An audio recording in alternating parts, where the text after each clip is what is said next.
Well, greetings and salutations, everybody. Welcome back to the best damn movie-related show on the planet Earth, the John Campea Show podcast, coming to you from right here in our quaint little studio. I'm, of course, your host, John Campea. I'm joined in studio today by Ray Ora. Hey. Jonathan Voico. Hello, everybody. And most importantly, you guys are here. Thank you so much for being here, making this show part of your day. Here's how this show goes. We're going to start off by talking about a number of predetermined topics. Then in the second part of the show is the most important part. We're going to take your live comments and questions. If you have a thought, comment, question, observation that you'd like to share and have us address, go ahead and use the tip link at www.streamelements.com/JohnCampea/tip. Send it on in, and as long as it's appropriate for us to address on the show, we'll address it in the second part of the show. And by the way, if you're one of the 90% of the people who watch this show when it's not actually live, and you're thinking you'd like to get a question in too, don't worry about it. You can use this tip link anytime, 24 hours a day. And if you send in a question when we're not live, we'll just get around to it, as long as it's appropriate, on our next episode. All right, guys. We got a number of things we got to talk about here today. First of all, congratulations to the Edmonton Oilers. Only the fourth team in NHL history to be down 3-0 in the Stanley Cup Finals to force a Game 6. Ooh. So well done, Connor McGregor. I always want to say Connor McGregor. Connor McDavid. Let's play hockey, fellas. Manifesting his best Wayne Gretzky is tearing it up anyway. All right, let's get on to some stuff here, and we're going to get going with this. In the world of Game of Thrones, obviously lately we've been talking a lot about House of the Dragon. It just had its season 2 debut. Absolutely loved it. Chef's kiss. Perfection. It was great. But there's other stuff to talk about in the world of Game of Thrones. Lest we forget, it was already announced that we are getting a new Game of Thrones series, A Night of the Seven Kingdoms, with Dunk and Egg. Right. And it's not just theoretical now. They're shooting it. They've already started production. This comes to us from Uprocks, who write the following. HBO announced today that production on A Night of the Seven Kingdoms is already underway in Ireland, and the network even shared an image of Sir Duncan the Tall, played by Peter Claffey. And get this, he is at 6'5". He's 2 inches taller than Alan Ritchson, which is almost unheard of. Good picture of him there towering over everybody as well. The drama will be an adaptation of Martin's novella, The Hedge Knight, which was first released in 1998 as a part of Martin's Tales of Dunk and Egg series. The series takes place before the events of Game of Thrones. Dexter Sol Ansel, who was born after the premiere of Game of Thrones, signed on to star as the young Egg. So, if I understand it right, this series is taking place in between the events of House of the Dragon. About 80 years before Game of Thrones. And around 80 years before the Game of Thrones. Yeah. So, because it talks about how in this series, the memory of the last living dragon is still around. So clearly this happens after the events of House of the Dragon. You know, it's interesting about how the need for movie studios and now also television for franchises and cinematic universes in many ways. But I'm so down with this. See, the brilliance of the Game of Thrones is, and the world of Game of Thrones in Westeros, kind of falls in with the underlying brilliance of the Star Wars universe. See, the underlying brilliance of the Star Wars universe that George Lucas created wasn't necessarily just the story of Luke Skywalker or whatever. It was the universe that he created. Yeah. This vast universe with legends of eons of Jedi versus Sith and a great galactic republic and ultimately an empire and all this kind of stuff. He created a world in which storytelling could be rich and flourish until he got around to the prequels. But that notwithstanding, that's the brilliance of Star Wars. It's not the individual stories, it's the background to which stories could be told. And it feels like George R.R. Martin and, you know, after that, Benioff and Weiss, and now after that, the people doing House of the Dragons, what they've been able to do is kind of replicate that in a way. So that not only do we have great characters and all this kind of stuff, they have created this world of Westeros and old Valyria. Yeah. And a world in which you could tell really great stories with different characters from different eras, different places, all this kind of stuff with rich histories, and it's a fertile ground. And, you know, a lot of people wondered going into House of the Dragon, understandably so, if the audience would still want to come back for Game of Thrones if it was all different characters and a new setting. And there they were. And House of the Dragon blew it out of the park. It was fantastic. All this kind of stuff. Second season's been great. And I think it's proven that there's an even bigger hunger than people thought for continuing in this world of Westeros, this expanded Game of Thrones universe. Yeah, I was bummed they canceled that one that was supposed to be like not the First Men, but like 10,000 years. Was it Michelle? No, with I believe what's her name from Furiosa, wasn't it? Wasn't it with Anya Taylor-Joy? No. The original Furiosa. Why can't I think of her name? Oh, Charlize Theron? No, I don't think it was. What was it? Was the one? Naomi Watts. No, just the girl from Mulholland Drive, Yeah. Naomi Watts, right? Yes. Because that was going back thousands of years. Yeah, that was going back to another age. And the funny thing about that one was it wasn't just in theory and they just never shot. They actually shot the pilot. Yeah. They actually spent tens of millions of dollars to shoot that thing. And in classic HBO form, they looked at it and said, not up to our standard. And even though they spent all that money on it, they said, this is not up to our standard. Right. And they put it aside. And good for them for that. So listen, with how much I love Game of Thrones and how much I have grown to absolutely love House of the Dragon, I am thrilled they're going to be expanding on this universe more. And there could be even more. George R. R. Martin just talked about maybe even reviving a project they thought was dead. Oh, the 10,000 ships or something like that. Yeah, the one that they said they were going to do a while ago, then it apparently got axed, and now George R. R. Martin's suggesting they may still be moving forward with it. And you know what? I'm here for it. I absolutely love this world they've created. Me too. Anyway, guys, question is for you. What do you think about this? It's not just a theory. They have now actually started shooting a Knight of the Seven Kingdoms, first production look at it and everything. Are you guys excited about it? Maybe you think, listen, we did Game of Thrones, now we got House of the Dragon, that's enough. Are you worried they might be trying to do too much too soon? Or maybe it's like, hey, give us all that you can give us. Whatever you guys think, jump down to the comment section below and let us know your thoughts. All right, guys. With that down, let's talk about this, shall we? The Acolyte's on. Yes. Yep, it's there. It's a show. It's a thing. It's a real thing. By other than Shogun, the announcement of the Acolyte was the single most exciting thing to me coming out of that now legendary Disney Investor Day call presentation, where tons of stuff got announced, like Fantastic Four, and that the X-Men were coming. The most exciting thing to me was Shogun, and that ended up being one of the best shows in years. It's fabulous. But the Acolyte, and I was so stoked about the Acolyte. Then I found out that the showrunner from a show I like very much, Russian Doll, was going to be running it. Very excited. Then they started announcing cast. Very excited. And then the trailers started coming. And I'm like, wait a minute. These trailers aren't so good. And then another trailer came, and I'm like, yep, still not looking very good. Not to mention Star Wars' TV record, notwithstanding the brilliance of Andor and the first couple of seasons of Mandalorian. We've had a Mandalorian season 3 that was disappointing. We had a Book of Boba Fett, which was absolute piles of burning garbage. We had the Obi-Wan series, which was, to be nice, disappointing. Ahsoka wasn't very good. Mandalorian season 3 was a massive step down from the other thing. So it's been a very questionable track record. But came out first 2 episodes, and I watched it, and I was like, okay, all right. There's some good things here that you could build on and have potential, but there's also a lot of red flags that make me worried. Let's see where this goes. So I was kind of on the fence after the first 2 episodes, a little bit on the fence. Some potential, but some big red flags. Then episode 3 came out. And while I vehemently disagree with the illogical complaints that people have about episode 3, we don't like the choreography of the witches. I mean, who cares? They shouldn't be able to force create a baby. Well, they never said they used the force to create a baby. And even if they did, that's already a part of Star Wars lore. That can be done. So I had no problem with that.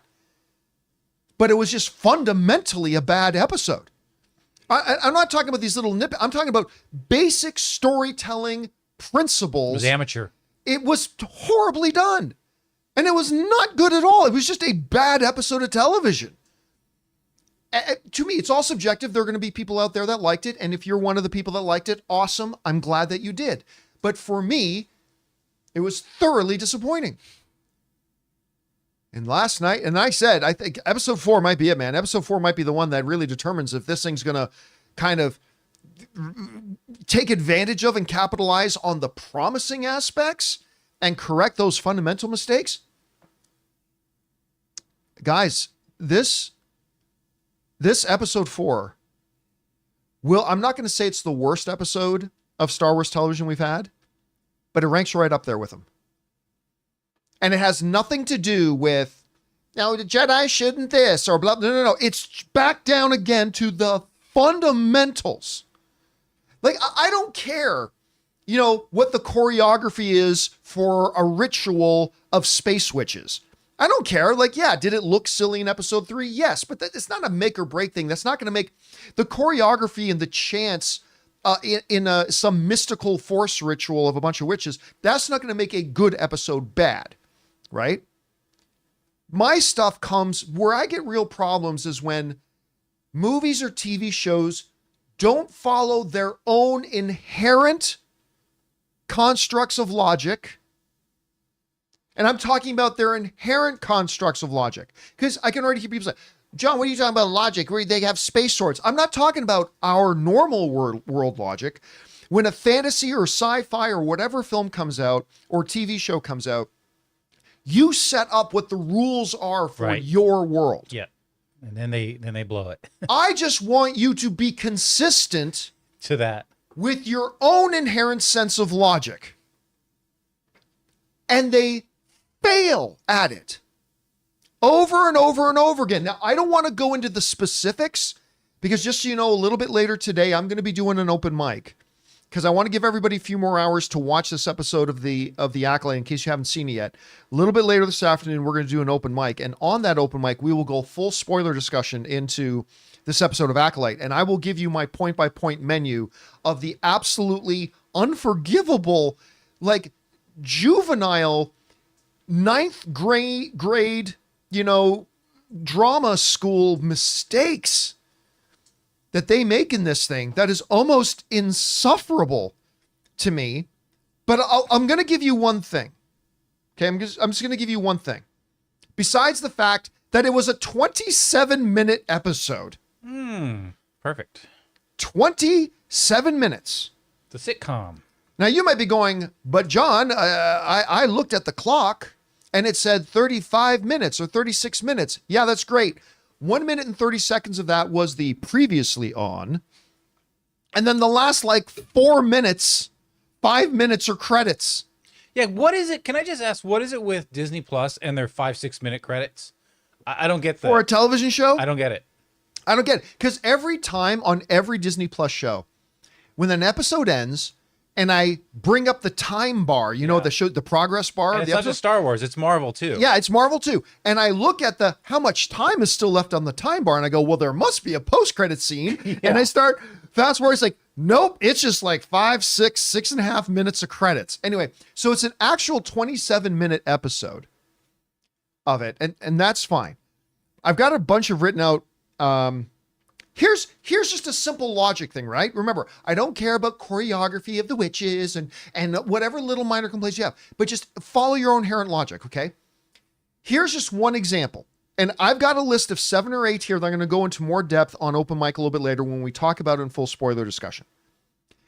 But for those of you who saw The Acolyte episode 3, you remember that May, and what was Manny's character's name? Manny Jacinto, his character, he's the guy that Quinnet or something, yeah. Whatever the guy's name is. Yeah, I don't. May and Manny are leaving for the forest planet where Kelnaka, the great Jedi Wookiee, is hanging out, right? Discount Ezra. Master Soul says, we know where they're going. We got to go and get there. But no. Vernestra, who is a terrible character in this show, by the way. Vernestra, his superior in the Jedi Order, says, no, which made no logical sense. No? Jedi assassin, who's killed 2 Jedi already, is on their way to go kill another Jedi. We need to go stop them. No, come back so we can discuss it a little bit. What the actual F are you talking about? Okay, but you guys remember that, right? You remember that? She's on her way to go kill Kelnaka, but poor Soul and his ragtag of little Jedi friends, they got to go all the way back to Coruscant, have a big council meeting about it, try to decide what to do, and then leave for the forest planet. They don't got FaceTime? They can just, can you zoom me into this meeting maybe? Nah, you should be here. They're going to kill a Jedi. I'm sure everything will be fine. Okay, but you remember that. May left to go directly to that planet. Meanwhile, Soul has to go all the way back to Coruscant, have some big kind of council meeting, figure out what to do, and then maybe go. And yet, they show up on the planet 5 minutes after May. It's just these little things of story logic, your own logic, that just makes no sense. And listen, that is just a tiny little thing. I've got 7 or other 8 major logic breaks that made no sense whatsoever to the own inherent story that they pretend that they're telling. And it's becoming unwatchable. Mm-hmm. I got one positive. Okay. Tor gifted 10 memberships. Thank you, Tor. Tor. Thank you, Tor. I'm just Tor the Jedi Knight. I have nothing for the you. Jedi Master. Yeah. Coming in and doing that. It's just, and again, these are primary level introduction to storytelling 101 mistakes. I don't give a shit about all these. I don't want my Jedi to do this. I think space switches. I'm not talking about all these little idiotic things. I'm talking about baseline, fundamental storytelling elements. The fundamentals that they just, I just cannot believe this is the same person who made Russian Doll. Because Russian Doll, for any of you who hasn't watched it, they just started advertising season 2. Russian Doll is great. It's really good. And I just don't know what they're doing. Anyway, we will go into more details on this a little bit later. Again, later this afternoon, we're going to do an open mic. We're going to go break down in detail the Acolyte and why this is... It's not as bad as Book of Boba Fett yet, but it's well on its way. It's on its way. And we're going to break it down and talk about it and things that are giving me some real concern. Anyway, guys, question is for you. Did you have a chance to see The Acolyte episode 4? If so, what did you think? Maybe you enjoyed it. And listen, I'm not trying to yuck on anybody's yum. If you watched it and enjoyed it, I'm actually jealous of you because I wish I could enjoy it. And I celebrate that you enjoyed it. And if you liked it, that's awesome. But for me, it's just an absolutely egregious disappointment to me right now. And we'll talk about it a little bit more this afternoon. Anyway, whatever you guys think, jump down into the conversation below and let us know your thoughts. All right, guys. With that down, let's move on to this, shall we? Last year, a little movie became the second highest grossing film of the year that a lot of people didn't think would make all that much at all. The Mario Brothers movie. Now, I was wrong when I made the prediction a few months before it came out where I predicted the Mario Brothers movie is going to be the biggest box office hit of the year. People thought I was completely insane. And it almost was the biggest box office movie of the year. Came in second behind a movie that nobody saw coming, Barbie. And of course, Barbie was the #1 film in the world that year. But Mario Brothers is a huge hit. And everybody's been waiting around saying, well, obviously they're going to do another one, right? This thing made what? Like, what was it really? Like $1.3 billion? Actually look that up. 1.2, $1.3 billion. Yeah, I have it right here. It's $1 1.36. 1.36. One of the biggest films of all time, right? Huge. So clearly they're going to do another one, but it's been a while. We're waiting for an official word. Where official word has now come because we're getting that next Mario Brothers World movie a little bit sooner than I thought. This comes to us from Nintendo Life, who writes this. The Super Mario Brothers movie 2 will arrive in the US on April 3rd, 2026. That is less than 2 years from now that this movie is going to get made, produced, everything put out in theaters. April 3rd, 2026. And out before Blade. And out before Blade. That's A movie that got announced before the first Mario Brothers movie was ever announced. Illumination CEO Chris Melandari confirmed that the film will be released on the same date in many other regions, with a few select territories getting a film later throughout the month of April. A surprise tweet from Miyamoto himself on the 18th of June confirmed that the Mario Movie 2 will be released in Japan on April 24th, 2026. All right. I think this is wonderful. Now, look, I'm one of those guys that I quite enjoyed the Mario Brothers movie. I didn't think it was like one of the top 20 greatest animated films of all time or anything like that. I didn't think it was like incredibly spectacular, but I enjoyed it. It was a fun, had a good amount of nostalgia, but not overly relying on nostalgia. A lot of this stuff was pretty funny and charming, and it made my heart smile a couple of times. It was just an enjoyable little film, but it proved beyond a shadow of a doubt the power of this IP. Because the IP of Mario, you got to understand, it's not just something that was around in your grandparents' time. Your parents had their own version of the games. That was theirs. And then you have your own versions of the games. That was yours. And now today, your kids have their own versions of Mario. That is theirs. It's not just like AC/DC. Yeah, my grandfather, my dad, and I love AC/DC, that thing. No. Every single generation has their own iteration of Mario.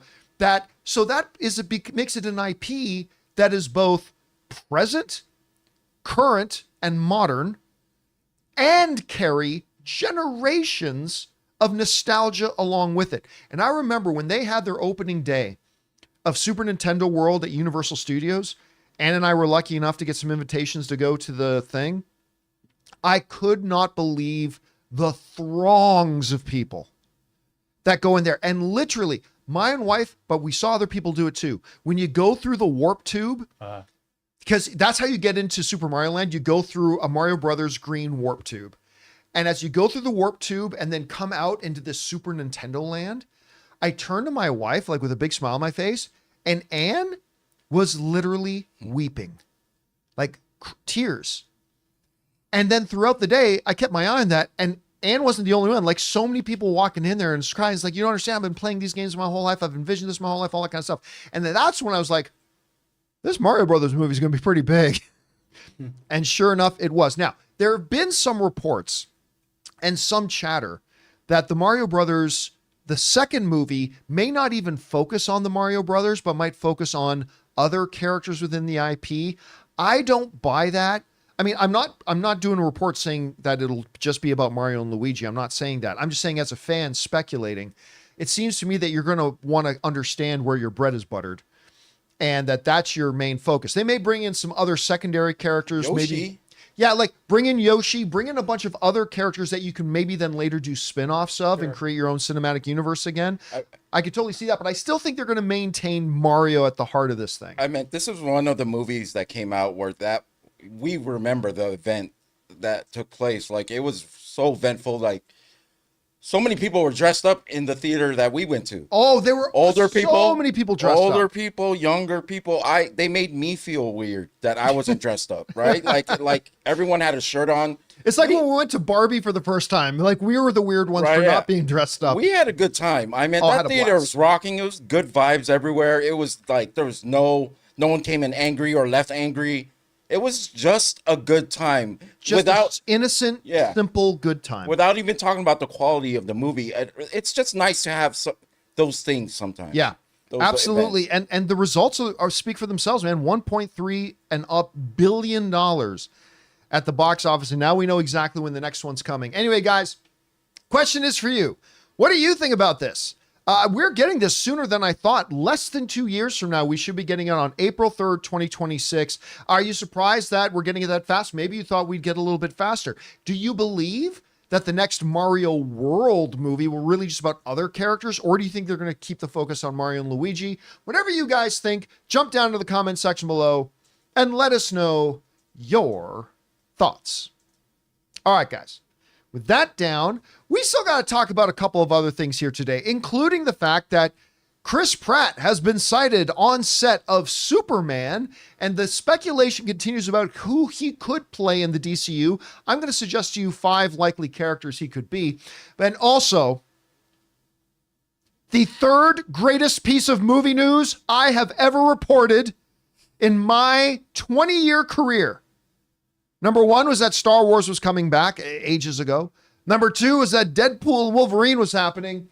And number 3 is 2 Balls.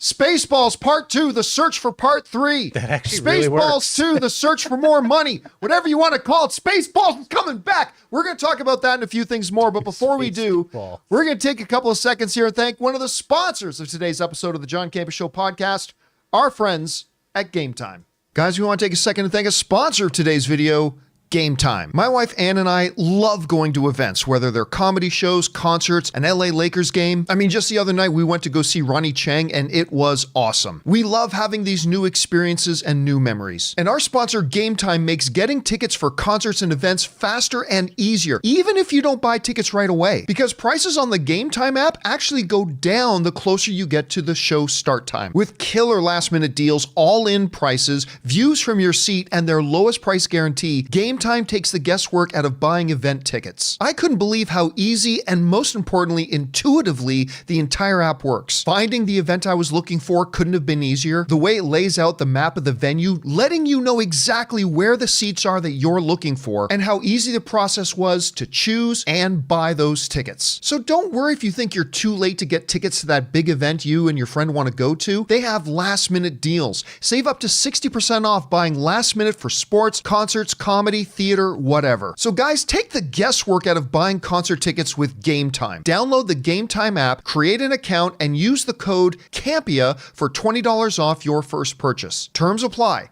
Again, create an account and redeem code CAMPEA, C-A-M-P-E-A, for $20 off. Download Gametime today. Last minute tickets, lowest price, guaranteed.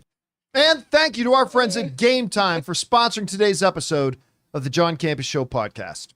All right, guys, with that down, let's move on to this, shall we? You know, I was really excited when they announced that James Gunn was going to take over with a partner, of course, taking over DC and going to start a brand new DC cinematic universe. Something that I had said, even though I liked almost all of the old DCEU films, myself and a lot of you guys have been saying for many years they needed to reboot that universe, and now they're doing it. And of course, Superman is currently in production, as is Peacemaker. The new season of Peacemaker is also in production. But James Gunn hopped on social media and put up this post. James Gunn says, "Always nice to have friends visiting set. And if you'll notice, the guy in the second chair with the baseball cap leaning forward, that's Chris Pratt." Chris Pratt on set of Superman. Now, before anybody gets too excited about Chris Pratt being in Superman, James Gunn has mentioned he was just visiting the set. But, let's be honest, it's probably exactly that, but also a little bit more than that. If you guys remember, Chris Pratt some time ago talked about the idea that he would be totally up for working with James Gunn over at DC as well. And remember, there is nothing stopping an actor from being in both a Warner Brothers movie and a Disney movie and a Universal movie and a Sony movie. Actors work with different studios playing different characters all the time. We've had a long line of actors play characters in both. We even had Lawrence Fishburne not long ago, who at the time was still the existing Perry White in DC, and he was in Ant-Man 2 at the same time. So Chris Pratt can still be Star-Lord because we are going to get more Star-Lord in the Marvel Cinematic Universe. There's going to be more Star-Lord. We know that. So it's kind of clear at some point, because him and James Gunn are so tight, at some point Chris Pratt will be popping up in a DC movie. And I think him just showing up to set of a Superman movie kind of, again, does not say he's going to be in Superman, but I think it really establishes the fact that at some point he will end up being in DC, working with James Gunn again. So I thought it would be fun for a second, even though I have absolutely zero insider information on this, to go over who I think would be the top 5 best matches for Chris Pratt. Now, before I go into these 5, let me reiterate. He might be a terrible match for some of these characters, depending on how, when they come into the DC universe, how they're written, right? Because they may write a certain character a completely different way than we imagine it, and then Chris Pratt wouldn't be a good fit. So this is all fan speculation, but I got 5 particular characters that I think that Chris Pratt would be pretty damn good for in DC. The first one being Booster Gold. Yes. I mean, there's a lot of people for a long time, the moment they said James Gunn, you know what? Some people, even before James Gunn took over DC, there were people before even that speculating that Chris Pratt would actually make a pretty good Booster Gold.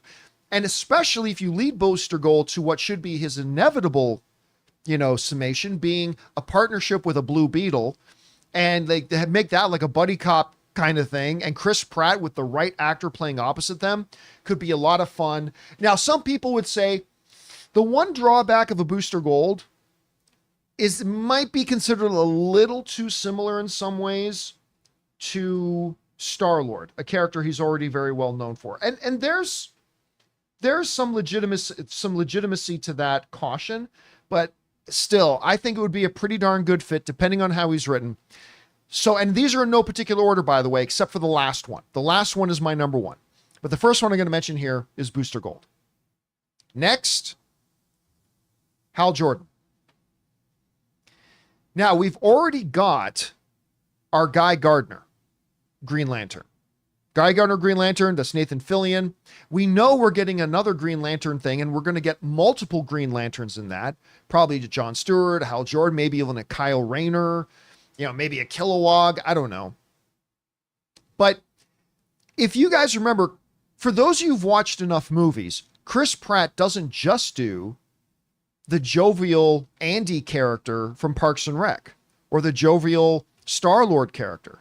He's done some good drama, and he can do that. And a character like Hal Jordan, I think that would mix very well with him because he could bring both of those aspects to it. So Hal Jordan would be up there as well. The third character I would mention is a slightly older Barry Allen.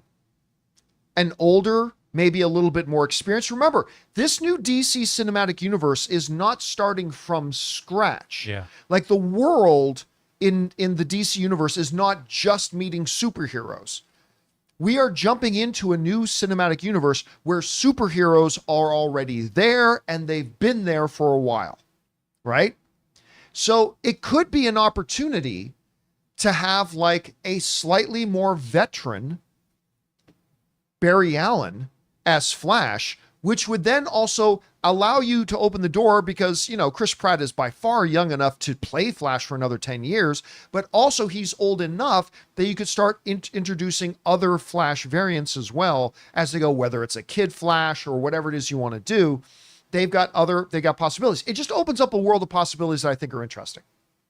So the 3 I've already mentioned are Flash, Hal Jordan, Booster Gold.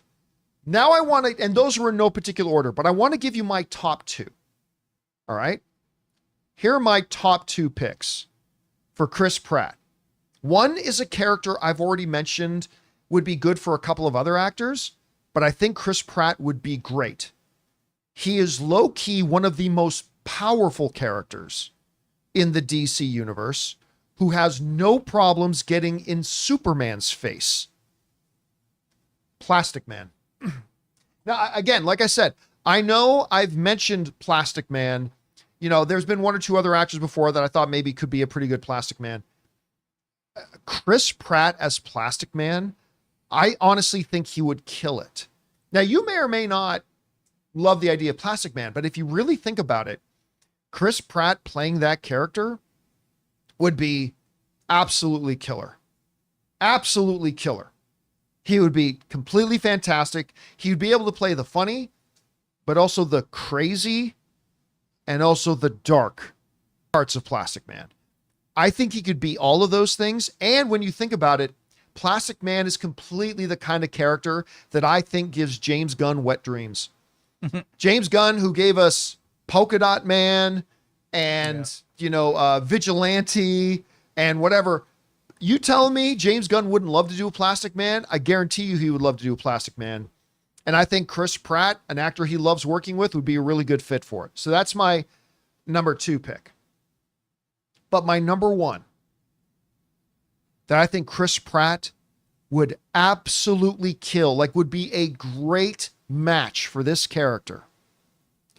Another character that I think James Gunn would love to do an Explorer, and maybe only James Gunn would love to do an Explorer. Hell yeah! Kite Man! I'm not even kidding. Kite Man, hell yeah. Can you imagine that? Because first of all, let's go to that the basic thing. Kite Man is absolutely the type of character James Gunn would do. No doubt about it. He would. Kite Man has become also kind of a favorite amongst a lot of fans of the Harley Quinn show. People love Kite Man in that show. He's wonderful. And Chris Pratt playing a Kite Man?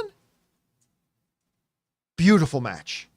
He could be all of that. Now, picture Kite Man from Harley Quinn, but also with a little bit more seriousness, a little bit more groundedness, a little bit more groundedness, and you add Chris Pratt playing that character, I could hear him saying, hell yeah, already. That would be something if it was phase 2 and phase whatever they're calling it is making money and the ball is rolling. I don't think throwing Chris Pratt and a Kite Man in their first phase is gonna really generate dollars. Like, you know what I mean? Like a Kite Man. Do you actually think it would make money? It would be a standalone. You actually think if Kite Man? I think so. You think that many people watch Harley? No. It's irrelevant. Oh, okay. I think a new movie with a character most people have never heard of, just a brand new movie that could look, if marketed right, as good as this would look, as fun as it would look, with somebody that the movie-going audience recognizes very much and is very comfortable with, like a Chris Pratt. Now, a $1 billion movie? Absolutely not. Absolutely not. But a $450 million movie? Yes.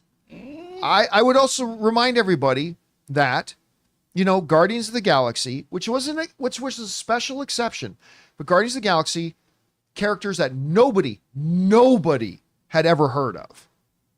You put it together right, you market it right. Now, the advantage that Guardians of the Galaxy had was that Guardians of the Galaxy, while still early, came into a already kind of firing on all cylinders Marvel Cinematic Universe. Right. People trusted Be that as it may, Iron Man wasn't in it. Captain America wasn't there. Thor didn't show up.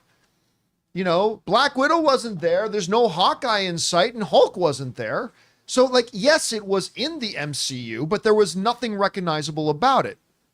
I think Kite Man could be one of those films that if you do it right and market it right, it can come out as a $400 to $450 million movie. And then a sequel could be like a $700 million movie. And remember, James Gunn's first DC movie featured Polka Dot Man and King Shark. King Shark, a CG walking shark voiced by Sylvester Stallone. And he made it work, and it was great. So, my recommendations, in no particular order at first, are Booster Gold, Hal Jordan, Flash, but then my top 2 would have to be Plastic Man and hell yeah, Kite Man. I think if anybody can make this work, and somebody who would love to make this work, it would be a James Gunn. You had no villains in mind that he could play? Did that ever? No, you don't want to see him play a villain, maybe? No. Okay. I didn't say it. I know. I'm just asking. I'm asking as a question. I'm not saying as a statement. Because believe me, it's a good question, because if James Gunn were to announce tomorrow that Chris Pratt, I don't know, I'm just going to pull out some random names, Sinestro, or Chris Pratt being Captain Cold, or playing one of the pantheon of DC villains, I'd be completely down for it. I'd be totally down for it. However, if you're looking at really leveraging your marketing and being able to build on something, because let's face it, most comic book movies, the villains are one and done, right? Not all the time, but in most comic book movies, villains are one or done. Chris Pratt is one of those actors you could build a franchise within the franchise, and maybe could work. Again, and maybe he doesn't show up in anything, but the question is for you guys. What do you think about this? Chris Pratt just igniting more of the speculation again by actually being there, showing up on set. And James Gunn is no dummy. He knows putting that post up on social media is going to get people talking. Who could you see him playing in the DCU now? Whatever you guys think, jump down to the comment section below and let us know your thoughts.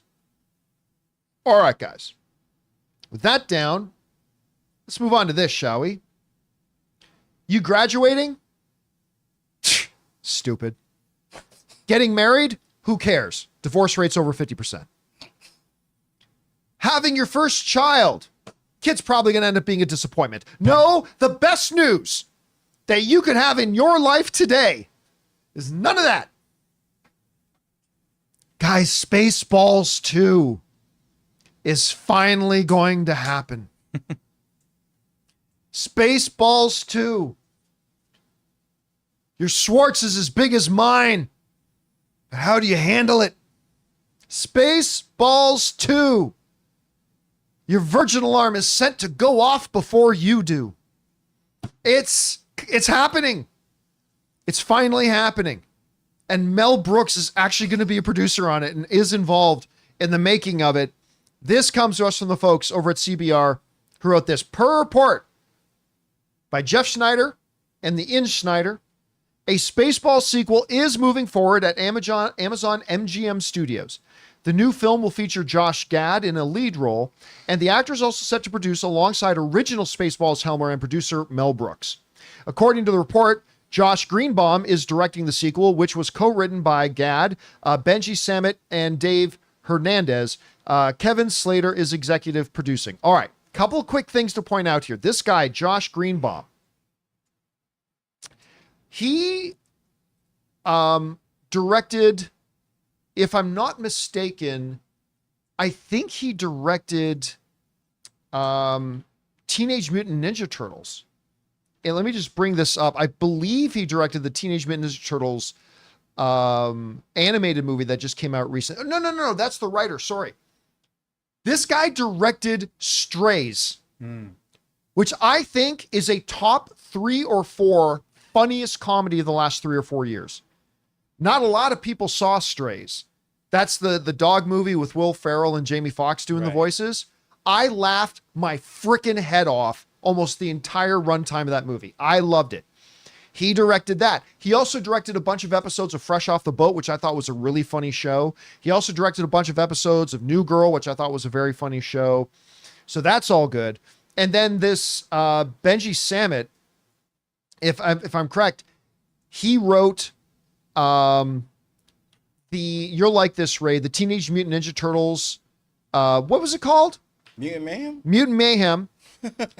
And for those of you who like a little Pokemon, he also was the writer on Detective Pikachu, which I thought was a nice little movie. Okay.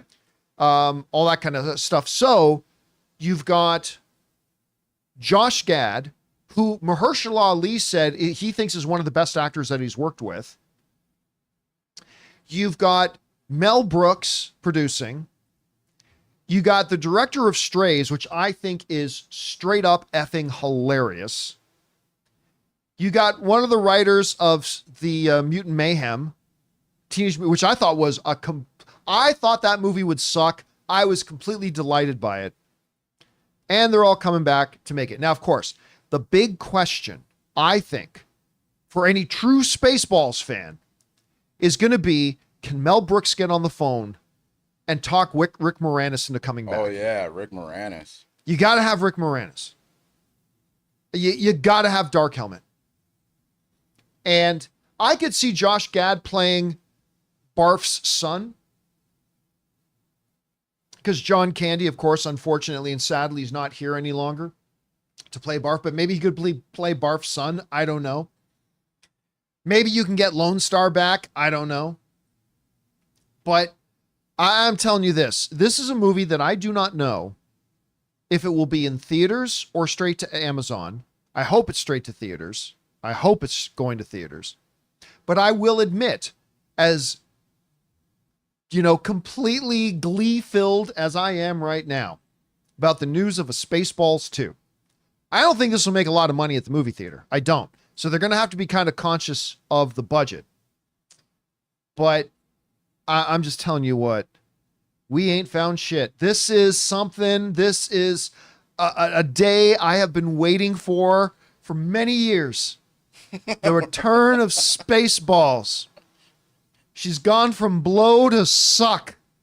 This is like one of the greatest days ever in my career that we can finally say it's coming back. And I am completely into good. Nothing's going to break my mood today. We've been asking like lately about, you know, when viewers bring up like older comedies like Blazing Saddles, that got a re-release. If a comedy like this can work in present day, and like I think all of us have agreed that it can, right? Like, I mean, I'm excited about this because I can't wait to see a movie like this again, like Spaceballs was. We haven't had anything like it for a long, or just not anything like. We had Galaxy Quest, right?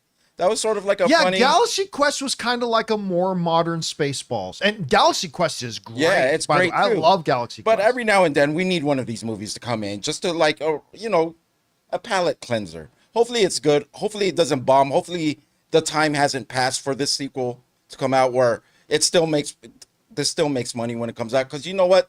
We do run into the chance that a lot of the people who are going to the movies that aren't once familiar with the first Spaceballs. Oh, I guarantee you a lot of people have never heard of this movie. There's a lot of people who've never heard of Spaceballs. The time for this movie was 15 years ago.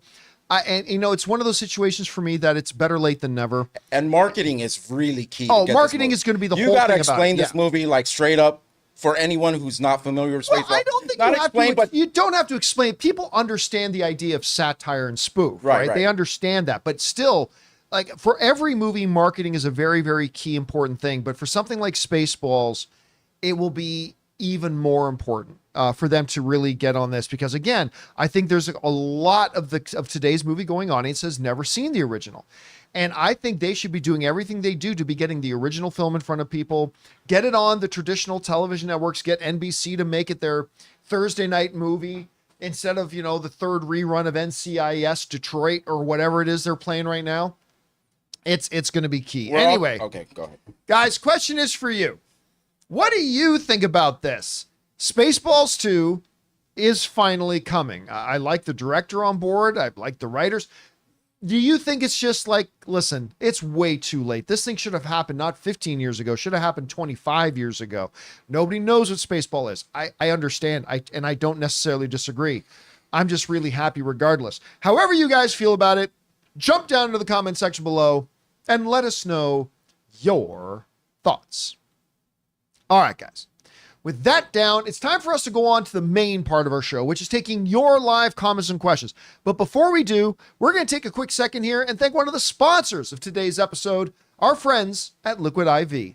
Guys, we want to thank the sponsor of today's video, Liquid IV. You know, it seems like summer's just designed to make us thirsty, whether it's camping, hiking, playing sports, and staying hydrated is the key to making the most of every moment. Because summer requires extraordinary hydration that's built for everyday dehydrating moments. Liquid IV hydrates me with benefits like electrolytes, essential vitamins, and clinically tested nutrients. With 3 times the electrolytes of the leading sports drink plus 8 vitamins and nutrients in a single stick, it's clearly why Liquid IV is the #1 powdered hydration brand in America. America. It has 3 times the electrolytes of the leading sports drink. Just tear, pour, and live more. Just 1 stick plus 16 ounces of water hydrates better than water alone. With 8 vitamins and nutrients, non-GMO and free from gluten, dairy, and soy. There's no artificial colors or sweeteners, and it's got 4 delicious sugar-free flavors: white peach, green grape, raspberry melon, and lemon lime. So turn your ordinary water into extraordinary hydration with Liquid IV. Get 20% off your first order of Liquid IV when you go to liquidiv.com and use the code Campea at checkout. That's 20% off your first order when you shop Better Hydration today using promo code Campea at liquidiv.com. And thank you to our friends at Liquid IV for sponsoring today's episode of the John Campea Show podcast. All right, guys, with that down, let's get on to the important stuff. Your comments and questions. Jonathan, what we got up first? Kevin says, I love how the writers show how out of touch Homelander can be. The moment with his son grieving told me everything I need to know about Homelander's lack of empathy. He couldn't even relate to loss. We've been seeing, there's been an evolution in Homelander from season 1 till now where he's constantly been guided by and held back by this complete, fragile, insecure need to be loved by people. Despite the fact that he's a total raging arse, he wants to be loved, and he's willing to kill and do whatever he has to do to think he gets it. But the evolution of Homelander has been going more and more to like caring less. And it's like now he's straight up humans are just bugs sort of thing. And he's kind of now starting to pass that on to his own kid. And it's just part of the natural progression I think we're going to see continue on through the season.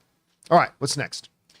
Santa with Muscles says, it's a glorious day as word comes from a distant galaxy of a Spaceballs 2 is in development. The quest for more money has begun. And once again, you will all see that evil will always triumph because good is dumb. Still the single greatest comedy line in the history of movies.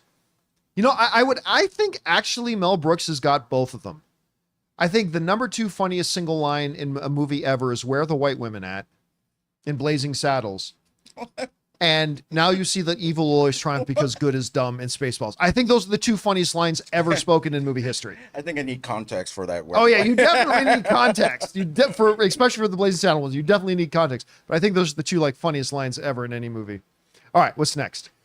Benji Worldwide says, The Boys is awesome, and as someone who only watched all 15 seasons of Supernatural 3 months ago, all the cameos now stand out.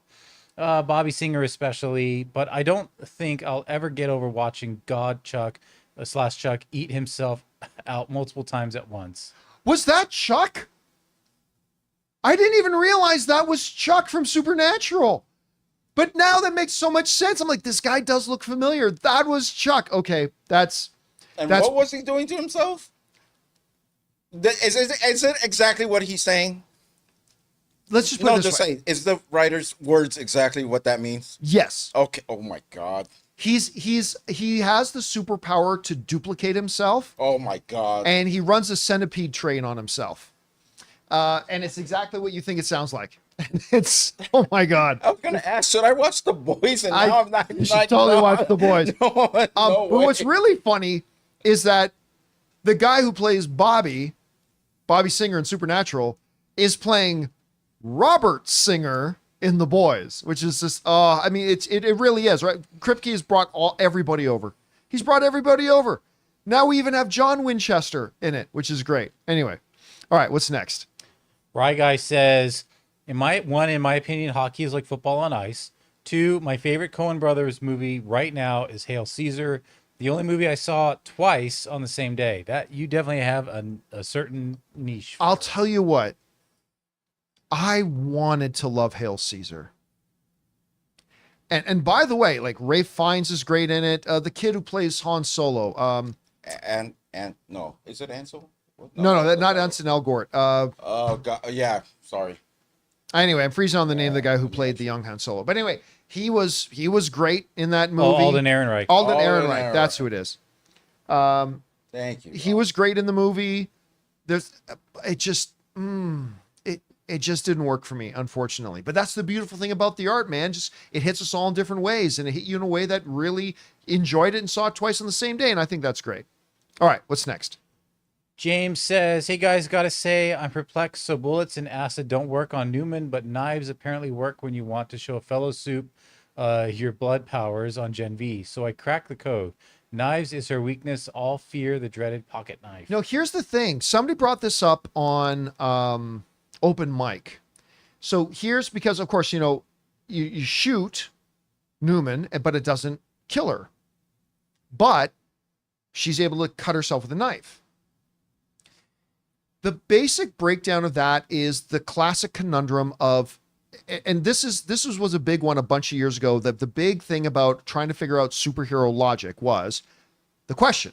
Many of you guys remember this. How does Superman shave? Right? Because Superman being invulnerable, there is no razor blade that can cut his hair.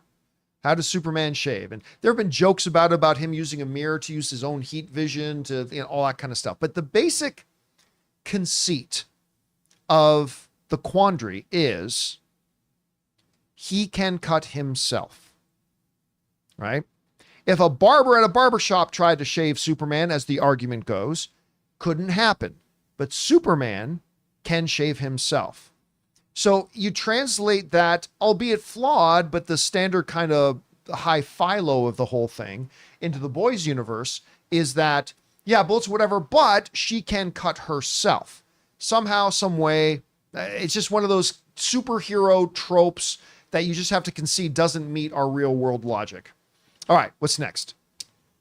Wes says, "Let's play a game. What movie sees the light of day first, Spawn or Blade?" I say Blade.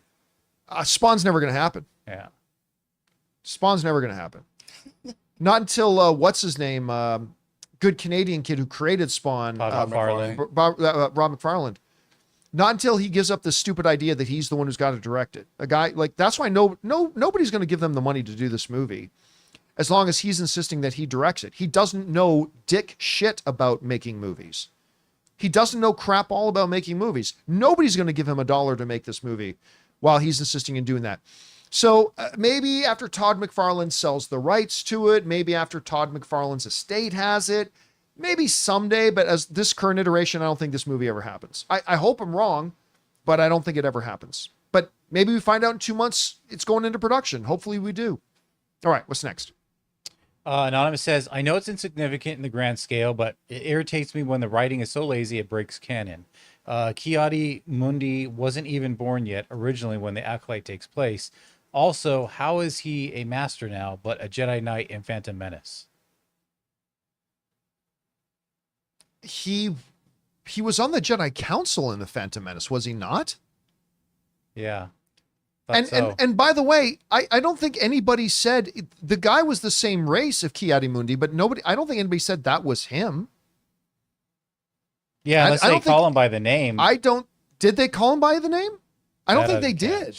I could be wrong about that. That might have gone over my head. But listen, there are certain things there are certain things in Star Wars, but also in Marvel and also in DC and also in Harry Potter that some people think is canon, but when you actually think about it, was never actually said in a movie. So I got a number of problems with the Acolyte that I will talk about later today on Open Mic, but that's not one of them. But he wasn't a Jedi Knight in Phantom Menace. No, he was already on the Jedi Council. Yeah, he was on the council. Yeah. All right, anyway, what's next? All right. Ian McAllister says, "No House of the Dragon after shows. I think next episode will be absolutely insane and bloody. More bloody and more sexy." Here's the thing. I was not here to do House of the Dragon after shows. Ann and I, sometimes we like to go camping during the week because it's very difficult for us to get away on the weekends. But what we like to do sometimes is we'll take our trailer and go up to a campground on a Sunday and then camp till like Wednesday. And what I'll do is I'll get up at like 5 a.m, drive back home, do the show, and then drive back out to the campsite. And so I simply haven't been here to do a House of the Dragon after show. We will do House of the Dragon open spoiler discussions as the season progresses, but I won't be able to do it on a regular weekly basis because there's going to be some days that I'm just not available to do it, unfortunately. That has been the case this week. Ann and I actually just came back from our campground last night. So I wasn't able to do any kind of a House of the Dragon thing this week so far, but next week I will. All right, what's next? Anonymous says, "Game of Thrones ended 5 years ago. Supernatural and BoJack ended 4. Arrowverse died 3 years ago. Atlanta and Better Call Saul 2 years ago. 2010 TV is done, and it's bittersweet thinking about it. What was your favorite from that era? Oh, I don't know. I don't have a calendar in my head. I'm not like Scott Mantz that can name dates and movies. Like I could name a show, but then somebody will say to me, John, that was 2017. I'll go, okay, well, I mean, so I simply don't know. See, because for instance, what I want to say is Battlestar Galactica, but I can't remember what year that was out. That's, I think, the greatest single television show ever made is Battlestar Galactica, but I'm probably wrong because I don't even know the date. So when everybody says to me, John, what was your favorite movie from 1994? I don't have any flipping idea what movie came out. Yeah, because that started in 2004 to 2009, so it just missed. Yeah, so see, there you go. So I don't know. I simply don't know. All right, what's next? Amin says, I know you don't watch soccer, but the Copa America, basically World Cup for North and South America teams, starts this Thursday at 5 p.m. Pacific time. And the first match is Canada against current world champions Argentina and Messi. Hope you'll support our Canadian boys. Well, I didn't know Amin was Canadian. Yes. But of course, Canada's going to get slaughtered in that game. They're going to get completely slaughtered. But yes, of course, whenever Italy or Canada plays, I watch international stuff. Whenever Italy or Canada plays, because for those of you who don't know, most of you do by now, I am Italian, but I'm Italian-Canadian. So yes, I will, but let's be honest, they're going to get absolutely trounced. All right, what's next? Anonymous Acolyte says, with a $20 tip. Thank you, Anonymous. Hi, John, for House of the Dragon premiere. Not sure if you noticed, but before the final sequence, you can spot the rat catcher and his dog walking around in the background in the castle. No one giving a second look. That's some good storytelling. The brilliant thing about it was, like, they do a very subtle establishing shot earlier in the episode that there are castle staff that whose job is just to keep catching the rats and keep the rats out. They just do it by showing something. Just there. Right? They're there, which kind of lays the groundwork that later on they can just be walking around the castle. And nobody really gives it a second thought. It's kind of like being in an office building where janitors are walking around all the time and a janitor's over there and you don't even give it a second glance and a second look. That is like some really good forethought storytelling that they did there. And I thought it worked really, really well. But now in episode 2, it's going to open with a bunch of rat catchers being like executed. Oh, I mean, questioned they let her live, so she knows what they look like. So that dude's dead. Oh, well, I mean, if they catch him, like he's clearly gone. Right? They better flee. I'm just saying, if he's stupid enough to stay in the city, he's dead. Oh yeah, they can't. He's got to be gone. He's got to be gone. But yeah, they're gonna hold every rat catcher there accountable. They're gonna say you knew this guy. How it's this is gonna be a part of it probably. All right, what's next? Mega Red says, "Hi crew, I'm going to Vegas this weekend for." So am I actually. Oh. Any recommendations on where to go? Any favorite restaurants? What about the buffet you go to for CinemaCon? We will be staying at the Bellagio. So there you go. It's expensive, though. Yeah, the best buffet maybe in the world is Baccarat. Baccarat? Mm-hmm. Baccarat? Whatever. I don't know how to pronounce it. Neither do I. Caesar's Palace. It's the buffet in Caesar's Palace. You're going to be paying anywhere between $80 and $100 per person. So it's something we do once a year. But it is phenomenal. They say bacchanal? Bacchanal? Bacchanal. That's what it is. Bacchanal. It is insanely good. Everything.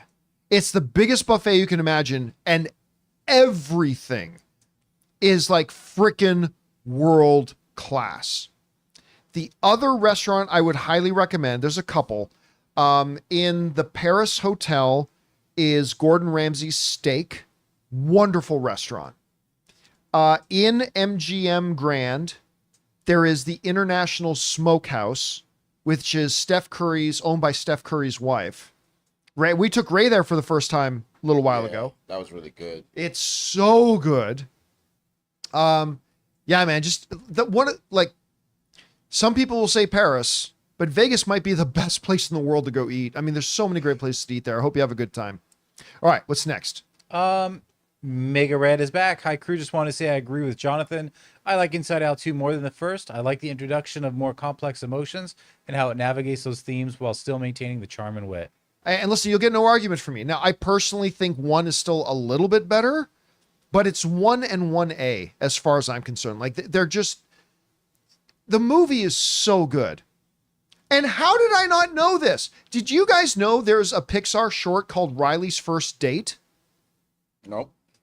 Anne comes, as I'm getting ready for the show this morning, Anne comes in, she's, you got 8 minutes? I'm like, what do you need, baby? And she's like, I want you to come watch this, like, Inside Out short called Riley's First Date. I'm like, I'm there. And I go out, and I watch it, and it's hilarious. And I'm thinking, well, I got to redo my show notes now because we could talk about this new short. She goes, no. This thing came out in like 2015. Yeah, just looking that up. Like, it's 2015. And I'm like, what? And it's great. It's got Riley, all the emotions, her mom, her dad. It's called Riley's First Date. And I never even knew it existed. And it's on Disney Plus. Obviously. It's on Disney Plus. Go watch it. It's 8 minutes long. AC/DC, hell yeah.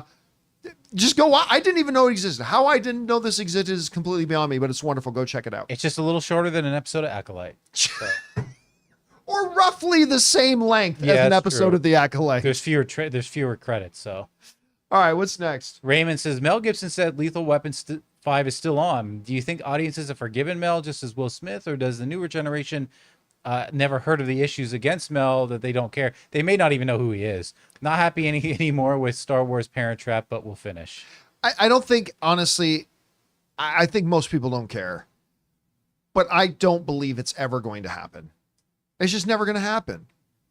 Mel Gibson is not today, regardless of, I'm not even talking about controversies or anything. But it's like Arnold Schwarzenegger, right? No Arnold Schwarzenegger movie is going to open to $75 million anymore. That doesn't take away the iconic career that Arnold Schwarzenegger's had, but no one's going to see a Mel Gibson-led any movie right now. I mean, it's the era is different. And now that the original director has passed away and all kinds, I don't see any studio actually making this. I don't think it's ever going to happen, to be honest. All right, what's next?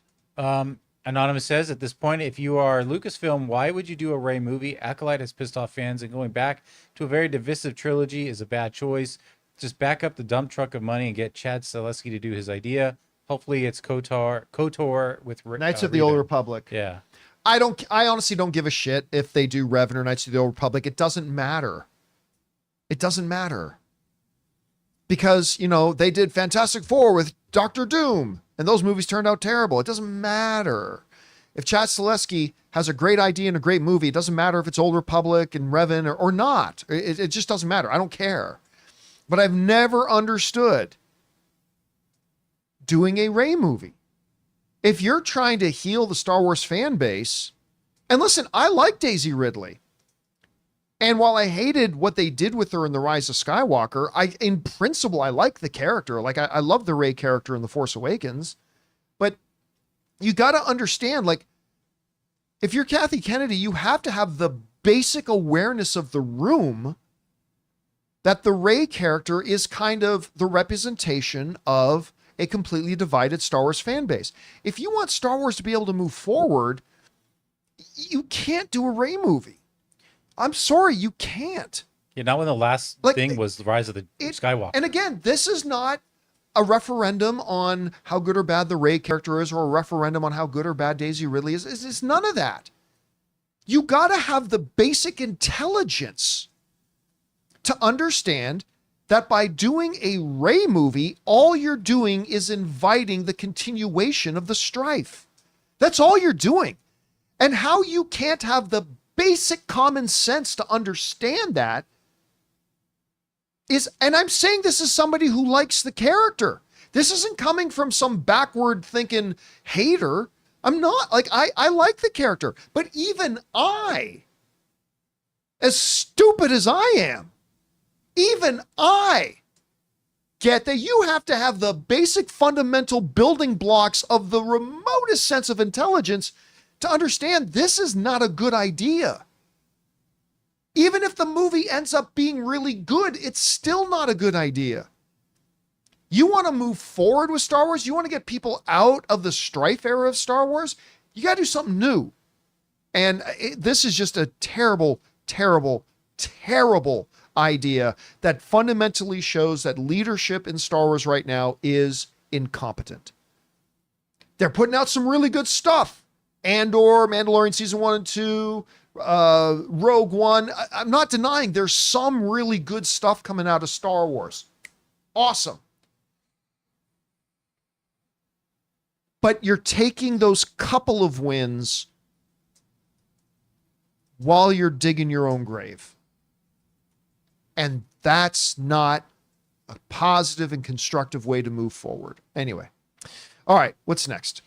Okay, King Artos says, and we get this a lot, hey, Camping Crew, have you guys had a chance to check out Apple TV's new series, Dark Matter? If you haven't... This is what, the 75th time we've been asked this? I know, you need to get on it, get in it, get on top of it. Apple has another winner on their hands. As always, bring on the filthy. No, and like, I love the people in the show. It looks really interesting to me. I just haven't had a chance to start watching it yet. Yeah, it's in my queue. Yeah, I definitely want to watch it, and I definitely will watch it. I just haven't gotten around to it I yet, have to have queues for every streamer, and then I just cycle through. So right now I'm on Sugar on Apple TV Plus, you know, but I still love get Sugar. on I really enjoyed Mankind, Sugar. and there's a lot. All right, what's next? Your Name says, currently watching Godzilla -1 in Japanese monster movies. Why do they run either perpendicular or diagonal from the monster? Unless the monster is giant, slow-moving sloth, running directly in front of the monster only delays the inevitable. Unless you're talking about when they're in the ocean, because they could turn, but he can turn too. Oh, yeah, very sharply. Can you turn? That's a classic monster trope, though. Like that's been a lot of things, like, why are you running in a straight line? Yeah. Why are you, like, that's not just in a Godzilla movie. I mean, that's been in a lot of things, right? Yeah. That is a classic Hollywood trope that's been used many times and probably will be used many more times. All right, what's next? All right. Cyclone says, watching videos of Eddie Murphy doing interviews. He's still got it. He's hilarious. Hoping he's eventually does one more comedy special. Looking forward to the new Beverly Hills Cop. Hate the title, but looks fun. Can't be worse than Cop 3. Beverly Hills Cop 3. Sure it can. Sure it can. What do you mean? Did you not see Coming to America 2? That was straight to streaming? To America 2? No, I won't say it. Coming to No, I America? won't say it. What? Listen, I have very, very little interest in this because of what Coming to America 2 ended up being. I love the first Coming to America, and I love Eddie Murphy. So I was so enthusiastic for Coming to America. I thought the trailers were hilarious, and the movie absolutely stunk. So you think they came too much in that one? Yes, too much coming, not enough America. Sorry. They leaned too much into the coming, not enough into America. Now it sounds like you did watch The Boys. Yeah, so I just can't get enthusiastic for this. I can't. Now, as far as him doing more stand-up, God, I wish he would. But I think Eddie Murphy was on an episode of Jerry Seinfeld's Comedians in Cars Getting Coffee. Oh, was he? And I think he addressed that. It's like, nope. Not like, it's just, he just doesn't feel he could do it today. For a lot of different reasons. But so I don't think you're ever going to see Eddie Murphy do another stand-up special, although, God, I'd be down for that. I'd be totally down for it, but I don't think he ever will. All right, what's next? Ethan says, hi, John. So happy like you guys are about Spaceballs sequel. Now I'm just saying, I think if they don't title it as Spaceballs 2, The Search for More Money, then it's a crime against humanity, in my opinion. Of course, I'm sure it will be great nonetheless. No, I'll tell you what, I don't think it should be called that. Because that was a joke. That was a joke that only, like, you make that the title of the movie, all right? It is a joke that only those few people, those few of us who have seen the first Spaceballs will even understand what the title means. Those happy few. Right? That's why Mel Brooks himself, several years ago, when talking about the possibilities of a Spaceball 2, mentioned that maybe the title should be, what he would like to name it is, Spaceballs 3, The Search for Part 2. Because you don't have to have seen Spaceballs for that title to be funny to you or to catch you, right? You just call it Spaceballs 2, The Search for More Money. Like, yeah, those of us who've seen Spaceballs were like, oh yeah, because that's what Yogurt said in the first one. But most people aren't going to understand that at all. And really, at the end of the day, the title of your movie is nothing more than another piece of marketing. The title of your movie is just a piece of marketing. It's something you try to come up with a title that will interest the audience, that will connect with the audience, that will be recognizable to the audience, and will hopefully in its own small way make a potential audience member want to come and see the movie, right? Calling it Spaceballs 2, The Search for More Money would be a disconnect on several of those things. So I think they would have to come up with a different title. I really do. Do you get my messages on your computer at all? My texts? No. Okay, I don't have my. I just sent you a picture of Spaceballs action figure. Okay, well, wait. Now I have it. Oh yeah, there he is. Dark Helmut. Let me see if I can get this on my. Yeah, there he is. Yeah, there he is. And screw it, Dark Helmet is the greatest villain in cinematic history. He might be. Change my mind. He might be. He's got a big surrounded head. by assholes. Anyway. Big helmet. All right, what's next? The Real Future Millionaire says, John, when a movie theater re-releases a movie to theater A, do they need the studio's permission? And B, do they have to split the revenue? Oh yeah, you can't take somebody else's property and just. It's not the theater re-releasing it. It's the studio It's and the the studio distributor. re-releasing it. Yeah. Yeah. And yes, they split the profit. You don't like. I don't have the right to just take. Movie I really like, that Sylvester Stallone arm wrestling movie, Over the Top. Love that. I'm gonna go to the park, set up a screen with a projector, and charge people $5 to come see it. Yeah, no. You do not have the right to take somebody else's property and then just put it up and charge tickets to go see it. It's the studios that re-release them. Yes. I mean, oftentimes in cooperation with the theaters, right? Yeah. And sometimes it's even the theaters that will organize it, but they 100% have to do that in cooperation with the studios that own the IP. They're usually anniversary re-releases. Yeah. So but they have to do it in cooperation with the studio. 100% they do. All right, what's next? I wish I had more time to do all those anniversary re-releases. Will DLC says, to back up what a viewer said yesterday, I can confirm the Back to the Future musical is excellent. Saw it at the Adelphi Theatre in London, and it was one of my favorite. He's British. See the U in favorite. Ever entertainment experiences. Great use of the movie soundtrack, fun original songs, and really cool special effects. Did they actually use like the Huey Lewis music in there? That's yeah, really cool. That's really cool. I would love to hear that music in play form. Honestly, listen, and we might get a chance because somebody wrote to me yesterday because I said I don't think that's playing in Los Angeles. Somebody wrote to me and said it is coming to the Pantages in Los Angeles. For sure. Yeah. And my wife Ann has seasonal pass to the Pantages theater in Los Angeles, so I might end up seeing that too. Nice. All right, what's next? So much of that movie was shot in Burbank. It was. Ethan Holgate says, "Hi John, so happy, just like you guys are." Oh no, I'm on the wrong thing. I don't think I've ever done that before. Espinoza says, "Hey John, you ever wondered why the Oscar for Best Original Song only goes to songwriters and not to the performers also? Think of all the performers who could have won an Oscar for those songs. Without the performers, those songs wouldn't be iconic and memorable." 100% it should go to the writer of the song. They're the one who created the song. Yeah. That's why Best Picture goes to the producers of the movie, not to an actor who played in the movie. I mean, it's your song. You created it. You wrote it. It's your song. It's the song that wins Best Song. You could have gone out and hired any one of 1,000 singers. I'm not trying to downplay the importance of singers at all. I'm just saying you could have gone out and got any one of 1,000 singers to come in and sing the song.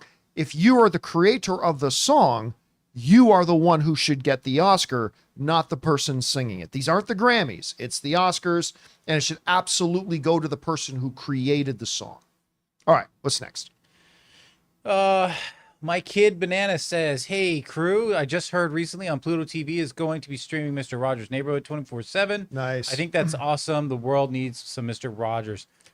You know what? Every time I open Pluto TV, I think, damn, this is a really good service. Like, there's so much stuff on there. Like a lot of random crap too. But like even the random crap, I'll sometimes, maybe once a month, I'll go on to Pluto TV and start scrolling through. It's like, there's a channel of this and there's a channel of this. I think it's great. There was even one point a couple of years ago, I don't know if you guys remember, but Scott talked to us about the idea that they almost made, well, it never really got close, but there was a preliminary discussion about getting like the John Campea Show channel on Pluto TV. We were going to have it running. We just had to come up we were with going to have a 24-hour a lot of content running thing of on there. We Yeah. couldn't figure out a way to create enough content. I think the long and the short of it is we needed minimum a 6 hours of content a day. And it would have been such a huge investment because then you have to pay people to be there. Yeah, And to like- and then like get the ball rolling up front. That's a lot of upfront money. Yeah, they wanted us to be able to provide 6 hours of content that they could put in 24 hours. Yeah. So it would rotate. 6 hours of content would then replay 4 times a day. Then the next day we would need 6 more hours of content. And we thought, well, we already cost us this much to make a 2-hour John Campea show. And then maybe we could do a 2-hour open mic, but then we'd have to do another hour show and another hour show all in one day to get that minimum 6 hours of And then content a repeat day. that every day. And it was number one, it was going to kill me. Number two, it was going to cost so much money for us to try to produce that much content. We didn't do it, but still, I love Pluto TV. I think it's absolutely great. All right, what's next? Sepple says, do the Russo brothers have incriminating evidence on the Netflix family for them to approve a $300 million budget for a streaming movie? Which Could have been part of an original contract or anything like that. I don't actually believe the report, by the way, of it being a $300 million movie. I don't believe that report. I'm not saying it's impossible that it could be true. It could be. I'm just saying I don't believe it right now. We could turn out to be fact, but don't know. But it could just have been a part of an original deal. No idea. But it's ludicrous. It's absolutely ludicrous. All right, what's next? Joel Checky says, I'm halfway done reading Project Hail Mary by Andy Weir, The Martian, and already can't wait for the film adaptation, supposedly in 2026 with Gosling and Sandra Huller by Lord and Miller. We heard about that. I like all of those We words. talked about that, and I know that's something that's going to particularly interest Ray. Look, again, so many projects with so much great promise. We'll see if they're actually able to execute, but it is exciting. It's completely, anytime Lord and Miller's name get attached to something, it's something to pique your interest and get you excited. All right, what's next? CJ Rebirth says he had a fun time watching Bad Boys 4. I found it mostly hilarious and loved the action, and the whole cast was great. I thought Armando and Reggie were the VIPs. I can't remember the names of the characters, but it was a lot of fun. Again,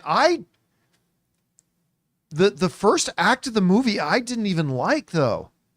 Like, I'm watching the first act of the movie, and like 20 minutes, half hour into the movie, I'm thinking, this movie's bad. Like, this is not good. And then the second act started, and it just threw it into a new gear, and it just got better and better and better and better and better.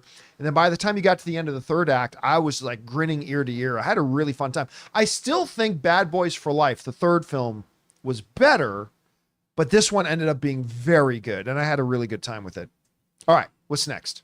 Bungo Bilbo says, have you noticed the rising number of movies being posted on YouTube recently? Last month, I spotted Guy Ritchie's Ungentlemanly Warfare. It was there for weeks. It's actually recently been posted again. The movie has only just got its release date for Amazon Prime 2 days ago. It seems YouTube is getting sloppy. Listen, YouTube has always, first of all, there's a lot of movies legitimately on YouTube, right? That aside, I have no idea how sometimes I can get copyright warnings for like an image of a poster that we bring up on a show, which is totally fair use doctrine, by the way. And I'm able to challenge those and get those taken, like, removed, and that's all fine. But how we can sometimes get these copyright warnings for like having a poster on screen, which is totally fair use. And yet, like, somebody literally posting full movies illegitimately, full movies or TV shows on this. Like, how do you not catch that? I mean, listen, I'm not going to pretend. YouTube is a place where years of content gets uploaded every hour. Like, if you really want to have your mind blown, go and look up how much content per minute gets uploaded to YouTube. I can only imagine how daunting of a task it must be to keep up with that and keep tabs on all of it. It must be a Herculean task. So I don't want to pretend like you got one job. How come you can't do it right? Like, I get it. It must be really hard. But it is funny sometimes that, like, I'll get dinged for like something completely minute and inconsequential while other people are like uploading entire movies or whatever, and they get away. It is unfortunate.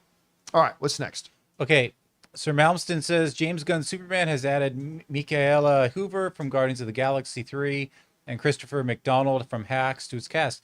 When can we expect a teaser? Oh, not forever. The movie is still over a year away. I'm thinking at best like Christmas time, December at best. I'm thinking at best. Yeah,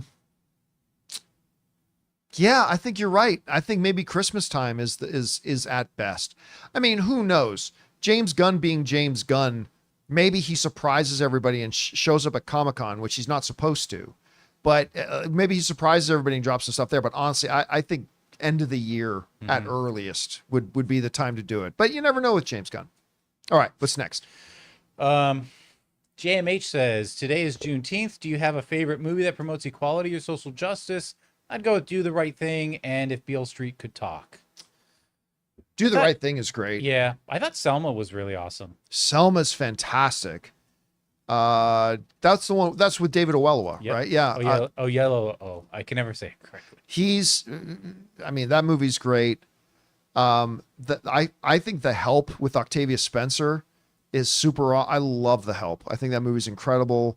I just saw that the other night for the first time. Really? You saw it for the first time? Really good. Oh, I love that movie. Doo-doo pie? Man. Yeah. Oh, with the crap. I don't care. It still looked good. I still felt like eating pie afterwards. Come on. I love that movie so much, and like the whole cast was just so remarkable. And anyway, yeah. So there's a lot of them. Yeah. All right, what's next? Joe Howland says, hey, John and crew, how are y'all doing today? Hopefully great. Was wondering when we will be seeing anything of the new Tron Ares, like a first look or even a trailer. I don't know. Who cares? I mean, like, don't get me wrong. Like, I'm curious to see what this movie's going to be like and look like. But we're talking about a commercial. When we're going to see our first commercial. Again, it's actually coming out after Superman because it's October of 2025. Yeah. So the movie is still like next a year and 3 months away. Yeah. Year and 4 months away. It's a long ways off. So really, who cares at this point? All right. What's next? Real Life Entertainment says, what's going on, or what's your go-to movie soundtrack? Mine is Baby Driver. So soundtrack, not score. So not like score, I guess. So not like Empire Strikes Back or Lord of the Rings. The original Mortal Kombat movie. Yeah. I think, the original Mortal Kombat movie. That I like, as dumb as that movie is, and it's really stupid, and I don't care. I love it. That soundtrack is banger. The whole soundtrack is banger. I absolutely love it. Yeah, I don't know if I have a go-to, but I mean, you're safe with any Quentin Tarantino like soundtrack. And the original Top Gun soundtrack's actually really good too. Yeah, Rocky, but that's a score more. Yeah, it's mostly score. All right. Last question of the day. What's next? Rob Buck says, do you find that the more into development and production of filmmaking, you start questioning logic and scripts more, or is that just me? I've realized as I continue to pursue screenwriting, the more I'm asking, why not just do X? That would solve the entire thing rather than just enjoying the story. But that is part of the story, right? Figuring out what will work most effectively and efficiently, what gives the audience the experience I'm looking to give, and what will accomplish the things I'm trying to accomplish with the greatest effect.